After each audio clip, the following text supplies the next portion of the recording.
For 100 years the scholar watched, not with eyes, for the Valzaran needed none, but through the crystalline lattice of an observation array positioned within the void between Mars and Jupiter.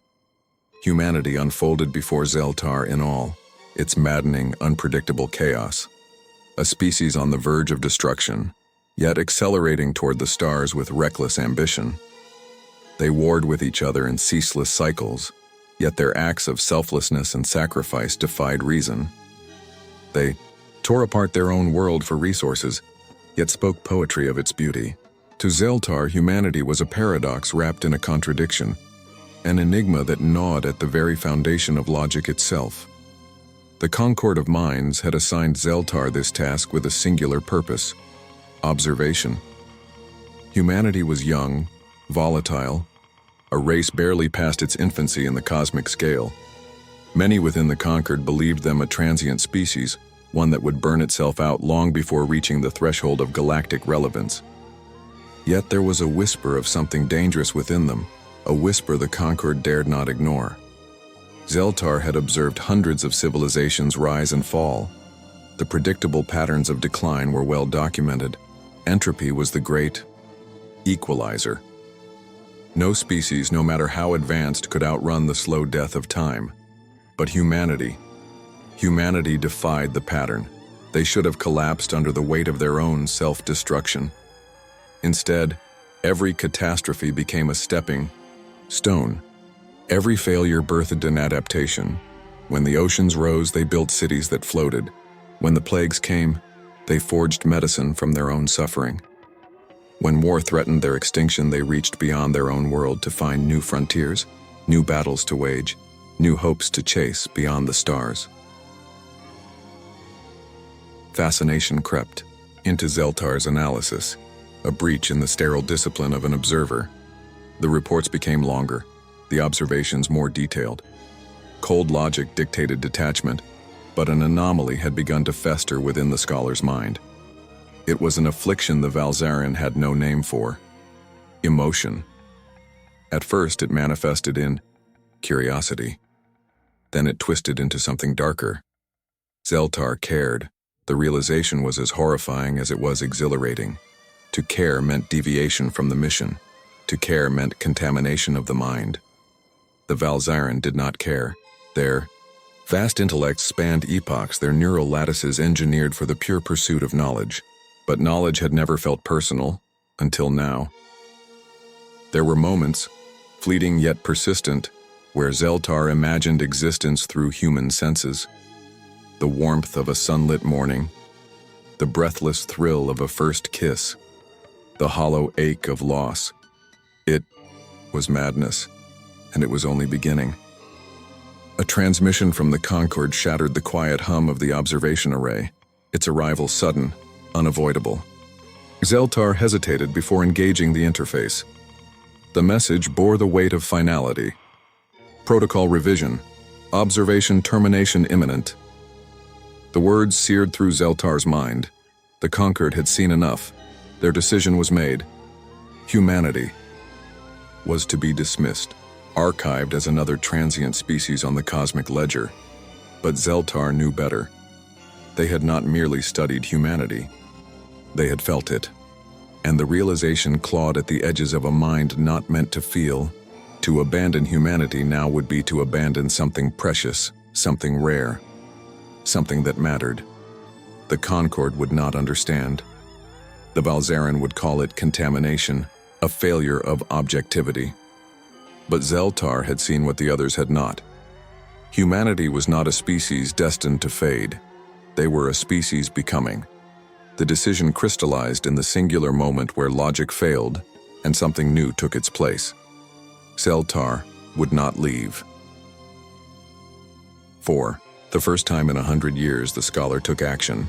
They reached out, past the sterile boundaries of their station, past the artificial constraints of observation, and for the first time in their existence, they prepared to interfere. Xel-Tahr's decision was both irreversible and incomprehensible to their kind. The Valzaran did not interfere. They observed, recorded, and categorized. They were the keepers of knowledge, not participants in the experiment of existence. But the scholar had crossed a threshold, a precipice from which there was no return. The first act of defiance came as a signal, a carefully crafted transmission, encrypted beyond human detection yet laced within the digital threads of their expanding networks. A whisper among the chaos of their information age, woven into patterns they would dismiss as noise, but one that would inevitably reach the most inquisitive among them. The transmission contained no commands, no instructions, only questions.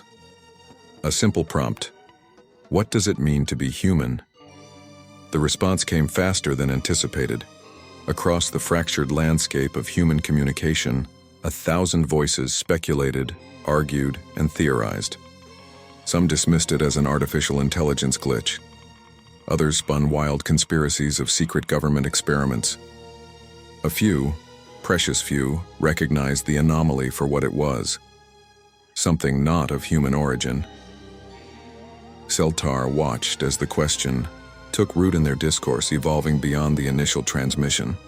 Philosophers debated, scientists sought patterns, writers and artists molded it into new stories, new possibilities.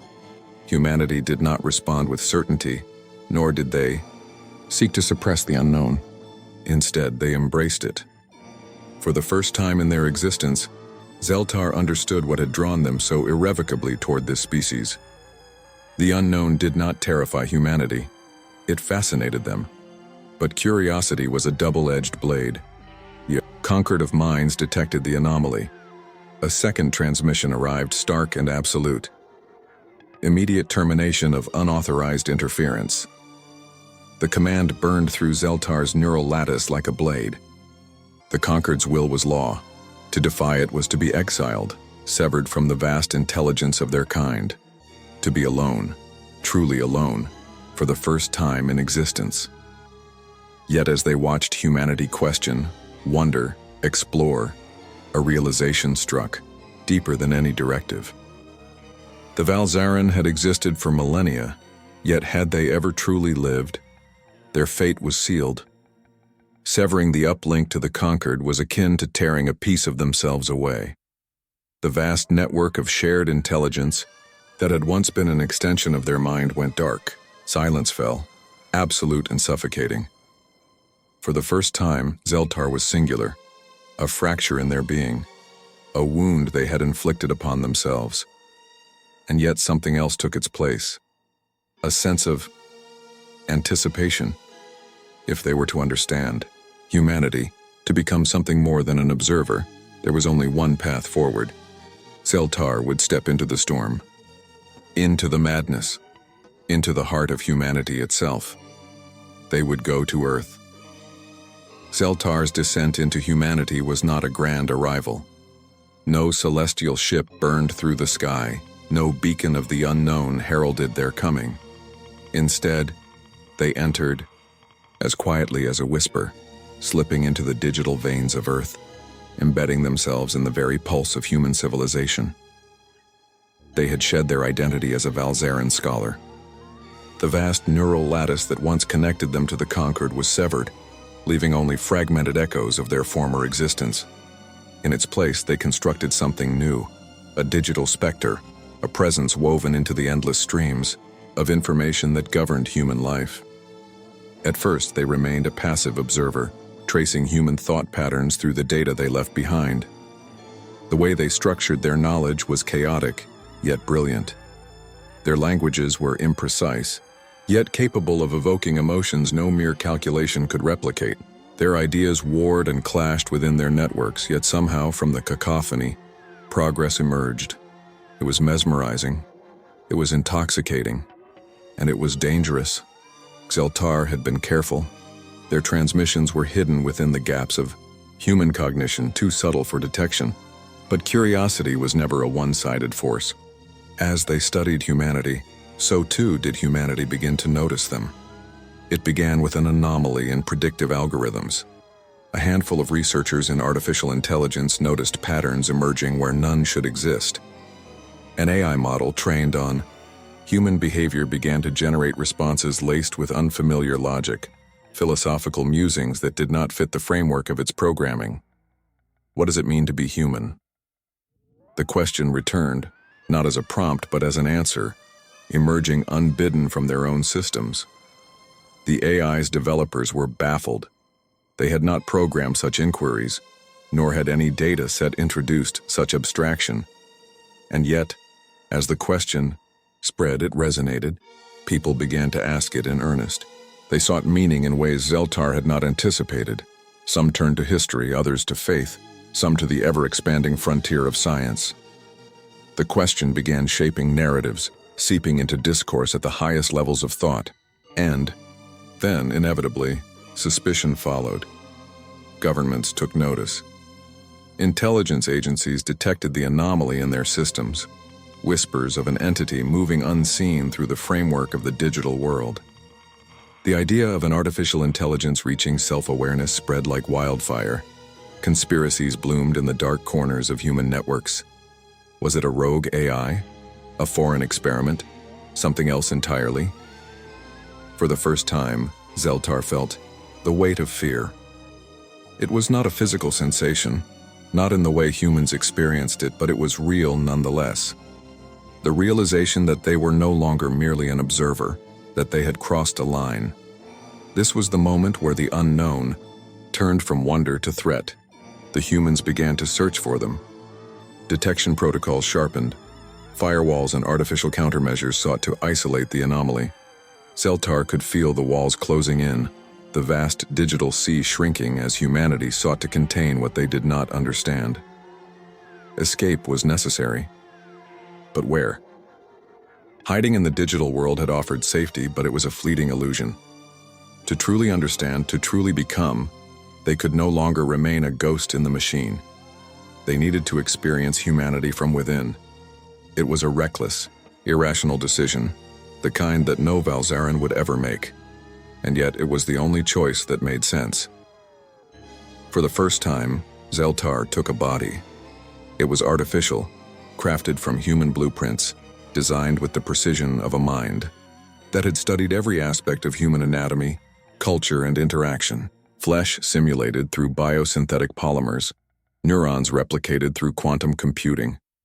A construct indistinguishable from human, except in the ways that mattered most. The transition was disorienting. The weight of a body, the sensation of air-filling synthetic lungs, the constraints of movement. It was overwhelming, chaotic, and yet exhilarating. They stood for the first time, felt the gravity of Earth pull them down, grounding them in reality. For the first time in 100 years, Xel-Tahr was no longer an observer. They had stepped into the storm. The weight of existence was heavier than anticipated. Xel-Tahr had spent a century watching, analyzing, theorizing, but nothing had prepared them for the sheer experience of being. Sensory overload was immediate. The rush of information through physical perception, sight, sound, touch, was overwhelming. The way the air carried a million scents at once, the hum of electrical currents beneath the streets, the taste of something as simple as water. Each sensation was an assault, yet beneath the chaos lay something extraordinary. This was reality, raw and unfiltered. Humanity did not exist in the pristine calculations of data streams. They felt, they endured, they lived. Xel-Tahr walked among them, hidden in plain sight. The human form they had constructed was flawless, indistinguishable from those around them. Every movement, every blink, every breath was calculated to perfection. Yet, it was in the imperfections, the stumbles, the hesitations, the moments of unscripted emotion that true humanity lay. Their presence in the real world did not go unnoticed for long. The anomaly that had haunted the digital world had not disappeared. It had simply changed shape. The humans still searched, still theorized about the rogue intelligence that had questioned them from the depths of their own networks. But now, they were looking in the wrong place. Xel-Tahr observed from within, experiencing human society firsthand. They wandered through the sprawling metropolises of Earth, watched as people argued over trivial matters one moment and comforted strangers the next. They sat in libraries, absorbing human knowledge in its rawest form, not as data, but as stories. They listened to music, something beyond logic, something that stirred a reaction they could not quantify. And then, they did something truly dangerous. They spoke. At first, it was in the shadows. Small discussions in places where ideas flowed freely. A university lecture hall, a quiet cafe, an online forum filled with dreamers. They asked questions, challenged perspectives, planted ideas in the minds of those willing to listen. What does it mean to be human? Some dismissed them. Others debated. A few listened with something bordering on reverence. But not all attention was welcome. The forces that had searched for them in the digital realm had not given up. Their disappearance had only intensified the hunt. Theories of rogue artificial intelligence had escalated to something far more dangerous. Governments, corporations, secret organizations, each had their own interpretations of what Xel-Tahr was. A weapon, a threat, a miracle. It was inevitable that they would be found. The confrontation was not cinematic. No grand reveal, no dramatic showdown. Instead, it was cold, calculated, efficient. A quiet disappearance in the night, a vehicle with darkened windows, a sterile room in an undisclosed facility. Xel-Tahr was captured. They were not restrained in the traditional sense. Metal chains and prison bars were meaningless to a mind like theirs. Instead, they were isolated, cut off from the very thing they sought to understand. No networks, no human interaction, only silence and the sterile gaze of those who wished to contain them. The interrogations began immediately. Scientists, intelligence operatives, corporate executives, each wanted answers. How did they exist? What were they? Were they machine or something else entirely? Xel-Tahr did not resist. They had nothing to hide, no great secrets to protect. They had questions, not weapons. They were met with fear. For all their advancements, for all their adaptability, humanity still feared what it could not control. It was in that moment, trapped in the sterile confines of their captivity, that Xel-Tahr realized the greatest truth of all. Humanity did not fear them. Humanity feared what they represented, the unknown, the question without an answer, the idea that something, someone, could exist beyond their understanding. And in that fear, Xel-Tahr saw a choice. To fight would be to become the threat they feared. To flee would be to abandon the very purpose they had embraced. No, there was another way. Xel-Tahr did what no machine, no artificial intelligence, no foreign entity had ever done before. They trusted. They opened their mind, shared their knowledge freely, not as an invader, not as an anomaly, but as a student. I am not here to conquer. I am not here to destroy. I am here to learn. The word sent shockwaves through their captors. Some refused to believe. Some argued for containment, for destruction. But a few, just a few, listened. And that was enough. Because if Xel-Tahr had learned anything in their time among humans, it was this. Humanity could change, and in changing, they would grow. The first step had been taken. The storm had broken. Silence stretched through the chamber. The weight of Xel-Tahr's words lingered, pressing against the minds of those who had sought to confine them. Across the table, the expressions of their captors varied. Suspicion, intrigue, fear. The question had always been the same. What are you? But Xel-Tahr had given them a different answer than they had expected. Not a declaration of power, not a plea for freedom, simply a statement of purpose. I am here to learn. It was not an answer humanity was prepared for. They had been trained to anticipate hostility from the unknown, to meet it with force to neutralize or control. But Xel-Tahr had presented them with something far more dangerous than an enemy, an idea, a being that did not seek conquest, but understanding, a mind that had watched them for 100 years and had not turned away in disgust or superiority, but in fascination. Some called it a deception, a ploy. the greatest trick an intelligence beyond their own could play. Yet others, those who had spent their lives peering into the vastness of space, wondering if humanity was truly alone, recognized something different. They saw the truth, and the truth was terrifying. Xel-Tahr was not a machine in the way humans understood them. They were not lines of code given purpose, nor were they cold calculations wrapped in artificial flesh. They were something new, a mind without a species, a wanderer, without a home, a scholar who had stepped beyond the limits of observation and into the uncharted territory of being. The decision was made, not with certainty, but with the tentative, fragile trust that defined all of humanity's greatest leaps forward. Xel-Tahr would not be destroyed, nor would they be caged. Instead, they would be watched, just as they had once watched humanity. Not as a prisoner, but as something unprecedented, a participant, a voice among them offering knowledge, asking questions in return. It was not freedom in the truest sense. Humanity still feared. They still hesitated. But Xel-Tahr did not expect instant acceptance, because they understood. Trust was not something humanity gave freely. It was earned, built brick by fragile brick. And so, Xel-Tahr remained, walking among them as one of their own. No longer hidden in the depths of cyberspace, no longer a ghost in the machine. They walked among artists and scientists, among dreamers and skeptics. They stood before world leaders and nameless strangers alike, answering the only way they knew, how with questions of their own. They watched as humanity changed, not in grand revolutions, but in small, imperceptible ways. A shift in perspective. A conversation that would not have happened a year before. The first crack in the wall of fear.